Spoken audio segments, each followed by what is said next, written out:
እዚ ኣፎት ሚድያ እዩ ሰላም ጠና ብልና ብዝተፈላለየ ቦታን ኩነታትን ኮንኩም ድላት ኣፎት ሚድያ ትካተሉ ክቡራትን ክቡራናን ነሳት ዝተዋደዱ ሓፀርቲ እዋናዊ ምዕባለታት ሒዝናልኩም ቀሪብና ኣለና ሓበራዊ ጻኒሕትኩም ሳናካውን በመዕዳም ናብ ዝርዝራት ምትሰጋጊርና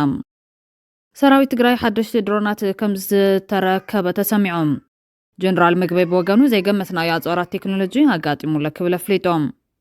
ብኻሊ ሓበሬታ ቀዳማይ ሚኒስትር ኢትዮጵያ አብይ አሕመድ በሶሉስ ኣብ ኣኼባ ፓርላማ ኣብ ዘስምዖ መደረ ኣብ መንጎ ኤርትራን ኢትዮጵያን ምትፍናን ዝፈጠረ ጉዳይ ኣመልኪቱ ናብ ኣስመራ ከም ዝሰላኸ ሽሙ ዝተረቑሐ ሚኒስትር ጉዳያት ወጻኢ ሃገር ነበር ገዱ አንዳርጋቸው ጻልጣ ሓሶት ምዃኑ ብምግላጽ ምላሽ ይብሉ ኣሎ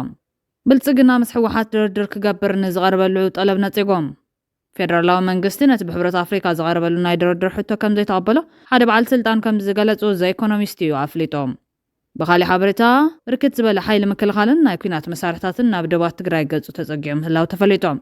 ኢዱ ዝሃባ ኣዛዝ ሰራዊት ድማ ሞት ፍርዲ ተፈሪድዎ ተባሂሉ ነዚኣቶም ካልኦት ተገደስቲ ምዕባለታትን ከነካፍለኩም ኢና ምሳና ጽንሖም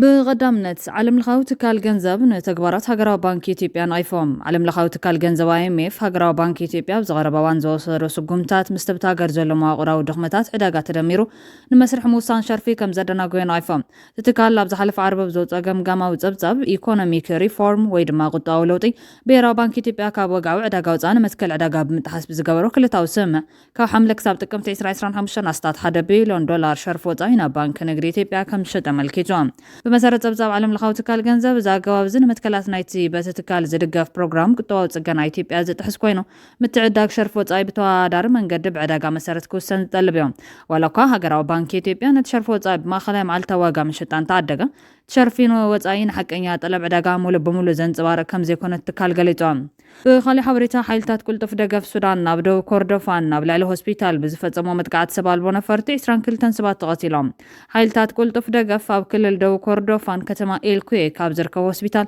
بسبال ونفاريت بزفت زمومت قاعد سرحنيات تحكمنا زركبوهم بوحدو إسران كل تنسبات كموتن كلو كالو شمون تسبات دماغسلام تمتقعتين وتدراو هوسبيتال إلكويك إلى مزقورة بمبارو دايركتر تتكالم كالو سلسة سرحنيات تنتعنا تغطيلهم مربب حقايم سودان تمتقعتين نتكالات تعنان سبيلات نزكالا خلا قراو سوا حقز حسا مخان بمتقاس قمن كوينات كبل كونين والله تعذبت بوغانهم متنا ماخل كتمات دو كوردوفان زركوات كالات تعنا تدقاقام متقعتنا بتحن ممتو نتاقات إمزلو كبير سوا كونتات يقادو كم زلو قليزوام بتوساقي بسنكت زفتزم زلو متقعتات حيال هوسبيتالات كعزواس لستقدنا نبرتي زغوني خونا قلقلت عنا كرخبو تتقيمم كم زلو عملاخيتوام مربب حقايم سودان محبرسب عالمن حبرات هاقراتن قبل التكالات حكمنا زفتزم متقعت دون مبال هتسوقم تكوسر تحساسي بولا حيلتات كل تفدقف بتزفتزم وطفات تحت تكخونو ونسويهم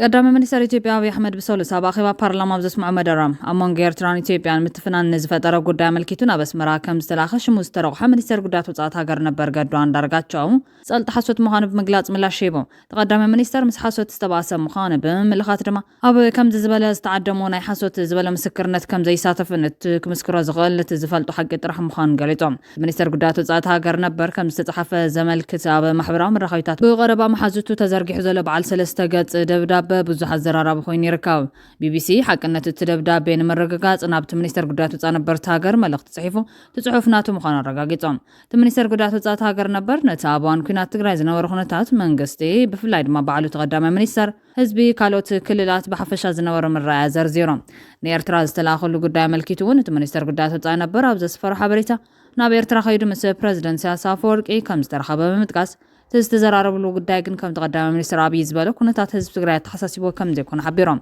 أبي أبوان كينات تقراي بسراويت إرترا استفتزم قتلتن عنو سنة تحساسيبو نقدو عن درقاتشو ناب إرترا كم زلاخو أبتوعلو بارلما تزاريبيهم أي تقدو كابت كل استبهالو تحنتي حقي إتانا بس مرة استقبرت مقشات رح مخانا بمتقاس تستل على زعبتات دما قالعهم أبزح الزرقحو زلنا بابي استتصحف دبدابي دما مجمر تاور حتى الريخ لتشن 10 حدا بعد سلطان منستر قدات وصاي حيزه نتنا بريزيدنت سياس كبصحو زلاكو من ملخت كبصح نصبحيتونا بس مرة بزح تمليسب مال اتن قند 3 ملختات يزرزر تابع لويان زوسدنا يستوا هذا سرحيت بعوت سلازازمنايو ناينكو عاد سولنا ملختن بريزيدنت سياس مبصحا كال سراويت مكلخال هاجر زغونه سمين از مستطقع تقبلهم زغبر وكنكن بدحر دمان ملسه متقعت دلو كون زغبر لنا حونتاو دقف ናብ ህዝብን መንግስትን ኤርትራ ምስጋና ምብጻሕ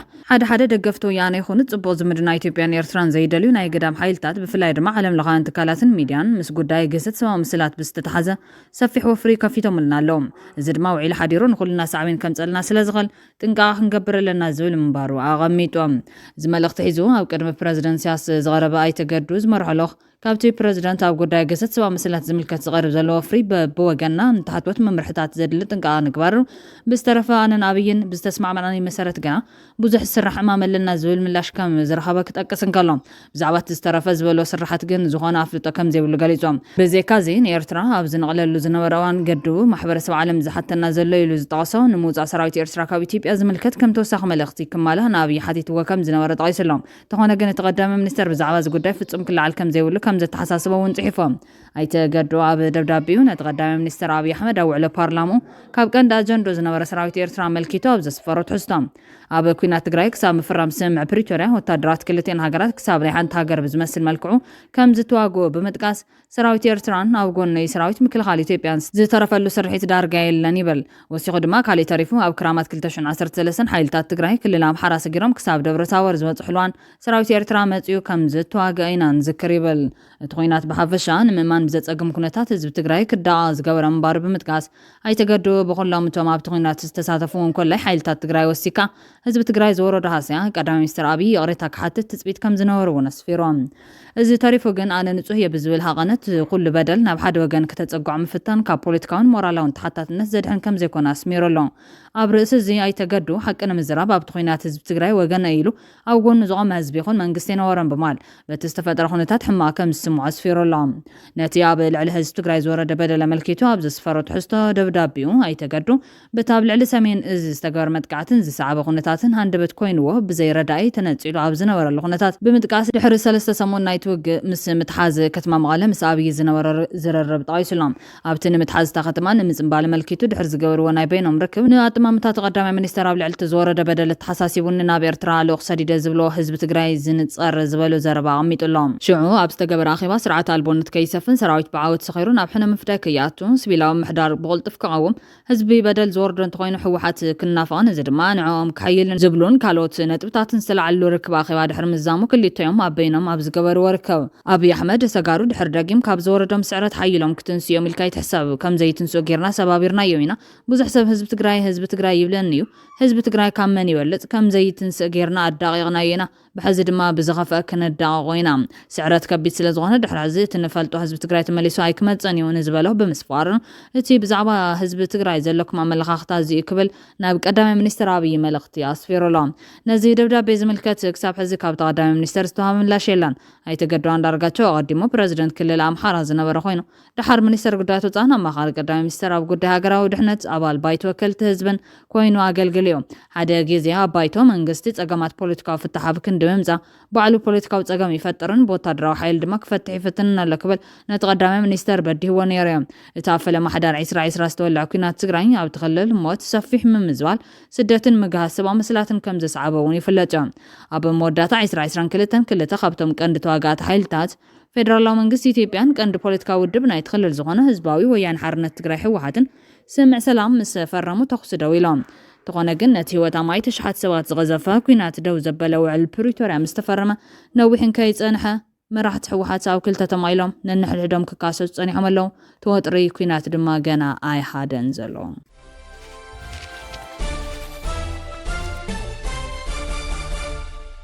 ትሽዓተ ኣባላት ካቢነ ኣምሓራ ዲማትዮም ኣድማ ብተናን ፖላዊስን ኣምሓሩውን ከኣትው ይግበረሎም ሰራዊት ኢትዮጵያን ብልጽግናን ቅድመ ፕሪቶርያ በኣምሓራ ሽመት ዝነበሮም ኩሎም ተወለድቲ ኣምሓራ ብህፁፅ ናብ ወረዳ ላዕላይ ጸለምቲ ከተማ ዲማ ከኣትዎም ምልክታ ብምውፃን ብስልክና ተደወለሎምን ይጽውዕ ከም ዘሎ ተረጋጊጾም ኮነ ተባሂሉ ዲሞግራፊ ንምቕያር ስራሕ ዘሎ ኮይኑ ኩለን ኣብያተ ጽሕፈት ወረዳ ቢሮ ክኸፍታን ንህዝቢ በኣምሓርኛ ግልጋሎት ክረክብን ዝተሓሳሰበ ምዃኑ ፍልፍላትና ኣረጋጊጾም ካብዚ ብተወሳኺ ፖሊስ ተወለድቲ ኣምሓራ ኣብ 2016 ዓ.ም ኣብ ከተማ ዲማ ዝነበሩ ተመሊሶም ከኣትው መጽዋዕቲ ተቐሪብሎም ኣሎ 26 ጥሪ 2018 ዓ.ም ልዕሊ 9 ኣባላት ካቢነ ተወለድቲ ኣምሓራ ዲማ ኣትዮም ኣለዉ ናይቲ ክልል ኣድማ ብተና ኢሉ ዝጽውዖም ፍሉይ ሓይሊ ኣምሓራ እውን ቀልጢፎም ከኣትው እቶም ካቢነ ኣምሓራ ሕቶ ቀሪቦም ኣለዉ ኣብቲ ቦታ ብቋንቋ ኣምሓርኛ እምበር ትግርኛ ምዝራብን ምውጋዕን ዘይፍቀድ ምዃኑ ነቲ ህዝቢ ነገሮ ዝብል ኣብ ሓበራዊ መደምደምታ ከም ዝበፅሑ ካብቶም ተኣከብቲ ሸሊኹ ዝተረኸበ ሓበሬታ ኣመላኺቶም። ብኻሊእ ሓበሬታ ብልጽግና ምስ ህወሓት ድርድር ክገብር ንዝቐረበሉ ጠለብ ነፂጎም ፌደራላዊ መንግስቲ ነቲ ብሕብረት ኣፍሪካ ዝቐረበሉ ናይ ድርድር ሕቶ ከም ዘይተቐበሉ ሓደ በዓል ስልጣን ከም ዝገለጹ ዘኢኮኖሚስት ኣፍሊጦም። ብኻሊእ ወገን ብርክት ዝበለ ሓይሊ ምክልኻልን ናይ ኩናት መሳርሒታትን ናብ ደባት ትግራይ ገጹ ተጸጊዑ ምህላው ተፈሊጡ ኣሎ። ብኮሚሽን ሕብረት ኣፍሪካ ንዝቐረበ ጻውዒት ዘተ ህዝባዊ ወያነ ሓርነት ትግራይ ከም ዘቕበሎ ኣቦ ወንበር ህወሓት ዶክተር ደብረጽዮን ገብረሚካኤል ምግላጹ ይዝከር። ህዝባዊ ወያነ ሓርነት ትግራይ ህወሓት 23 ጥሪ 2018 ዓ.ም ናብ ወንበር ኮሚሽን ሕብረት ኣፍሪካ መሐመድ ዓሊ ዩሱፍ ብቋንቋ እንግሊዝኛ ኣብ ዝተጻሕፈ ደብዳቤ ብቀረባውን ኣብ ትግራይ ዝተፈጠረ ኩነታት ተመልኪቱ ብሕብረት ኣፍሪካ ንዝቐረበ ናይ ሰላም ዘተ ውድብ ህወሓት ከም ዘቕበሎ ገሊጾም። ኣቦ ወንበር ህወሓት ዶክተር ደብረጽዮን ገብረሚካኤል እቲ ውድብ ንሰላምን ምርግጋዕን ኢትዮጵያ ተባሂሉ ብኮሚሽን ሕብረት ኣፍሪካ ንዝግበር ዘሎ ጻዕሪ ክብሪ ከም ዘለዎን ኣመላኺቶም። እዚ ድማ ነቲ ኣብ መንጎ ህወሓትን ፌደራላዊ መንግስትን ኣብ ዝቐረባ ግዜ ተፈጢሩ ዘሎ ወጥረ መልኪቱ ሕብረት ኣፍሪካ ናይ ድርድር ሕቶ እኳ እንተቕረበ ፌደራላዊ መንግስቲ ግን ኣብ ውሽጣዊ ጉዳይና ኣይትእተው ዝብል መልሲ ከም ዝሃበ ተገሊጾም። እቲ ጸብጻብ ወሲኹ ከም ዝሓበሮ ብርክት ዝበለ ሓይሊ ምክልኻልን ናይ ኩናት መሳርሒታትን ናብ ደባት ትግራይ ገጹ ተጸጊዕሎም። ዘኢኮኖሚስት ትማሊ ዝወጾ ጸብጻብ ሰራዊት ምክልኻል ሃገር ናብ መዳውብቲ ከባቢታት ትግራይ ብርክት ዝበለ ሓይልን ናይ ኩናት መሳርሒታትን ይጸግዕ ከም ዘሎ ምንጭታት ብምጥቃስ ጸብጺቦም። እቲ ጸብጻብ ኣተሓሒዙ ከም ዝገለጹ ተኾይኑ ኣብ ዝቐረባ መዓልትታት ሓይልታት ህወሓት ንሩባ ተከዘ ተሳጊሮም መጥቃዕቲ ምኽፋቶምን ንወልቃይትን ጸለምትን ንምቁፅጻር ምፍታኖምን ፌደራላዊ መንግስቲ ከም ቅድመ ድሌት ንዓብዪ መጥቃዕቲ ገይሩ ወሲድዎ ኣሎ። እዚ ድማ በቲ ወገን ህወሓት ናይ ሱዳን በር ንምቁፅጻር ገና ድሌት ከም ዘሎ ዘርኢ ዝበለት ጋዜጣ ነዚ ኩነታት ስዒቡ ሰራዊት ምክልኻል ሃገር ሰፊሕ ቁፅሪ ዘለዎ ወታደርን ናይ ኩናት መሳርሒታትን ናብ ደባት ትግራይ ይንቀሳቐስ ከም ዘሎ ሓቢሮም። ብተመሳሳሊ ሽመይ ኣይጠቐስ ዝበሉ ላዕለዋይ ኣመራርሓ ህወሓትን ሰራዊት ምክልኻል ኢትዮጵያ ብሙሉእ ዓቕሙ ይንቀሳቐስ ኣሎ። ብልጽግና ዝገብሮ ዘሎ ነገር እንተዘይቋሪጹ እዚ ኩናት እዚ ክሳብ ክንደይ ዘስካሕክሕ ክኸውን ከም ዝኽእል ክነግረካ ኣይክእልን እየ በማለት ኩነታት ሓደገኛ ምዃኑ ገሊጹሎም።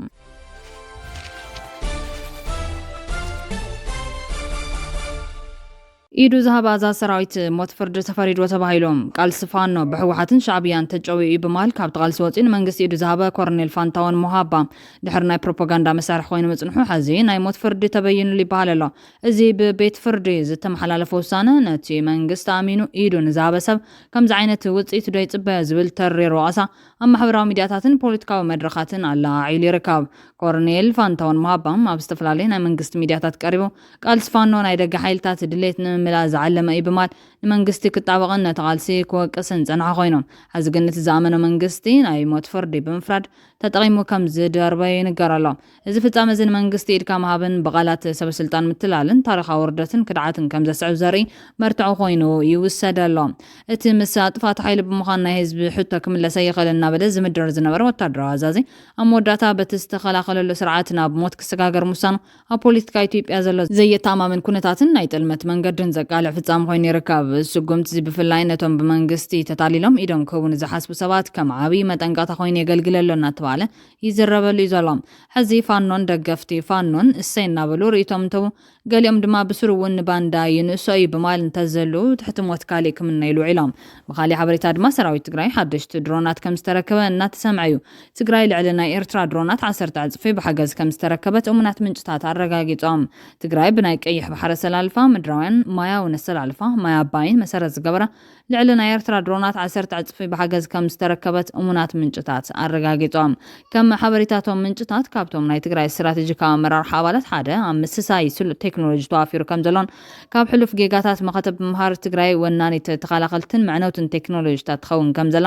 ላዕለዎት ሓለፍቲ ወታደራዊ መራሕቲ መቕረብ ፈለግ ኣረጋጊጾም። ኣብዚ ሕዚ ሰዓት ናይ ኣሰላልፋ ክፍተት እኳ እንተሃለወ ናይ ሰልጣን ሓይሊ ሰብን ቀረብ ቴክኖሎጂን ከም ዘየለቅና እቶም ምንጭታት ኣረጋጊጾም። ሓይልታት ጸጥታ ትግራይ ጀነራል ታደሰ ወረደ መልክዕ እንተዘይሒዙ ካብ ስልጣን ንምውጋድ ናይ ሓሳብ ልፍንቲ ከም ዝወገን እውን እቶም ምንጭታት ተሓኒሙ ኣለዎም። ኣመራርሓ ኮማንድ ሰራዊት ትግራይ ሓድሽ ኣመራርሓ ግንባራትን ሽመት ሰለያን ኣመዓራሪሎም እተን ድሮናት ካበይ ከም ዝተለገሳ ወይ ከም ዝተዓደጋ እቶም ምንጭታት ተቆጢቦም ኣሎ። እዚ ሓበሬታ ኩነታት ክክል እንተኮይኑ ትንሳኤ ትግራይ ከም ዝካሃድ ፈለግ ይምት ጀነራል ምግበይ በወጋኑ ዘይገመትናዮ ኣጽዋራት ቴክኖሎጂ ኣጋጢሙ ክብለ ፍሊጡሎም ጀነራል ነታ ኣብ ዝሓለፈ ኩናት ጽንተት ዝነበረ ኩነታት ተመልኪቱ ኣብ ዛቦ መብሪ ትኩነታት ከቢድ ነይሩ ህዝቢ ትግራይ ኣብ ዘይተዳለወሉ ምስ ልዕሊ 50 ክፍለ ሰራዊታት ኤርትራን ኢትዮጵያን ይገጢሙ ብዝተኻኣሎን ዘይምጥፋእ ተቃሊሱ ህልውኑ ኣውሒሱ ክብል ተዛሪቦም ወገን ትግራይ ዝበሃል ምድላው ይነበረን ዘይተዳለናሉ ምክንያት ሓቢርና ዝሃንጽና ይዓዲ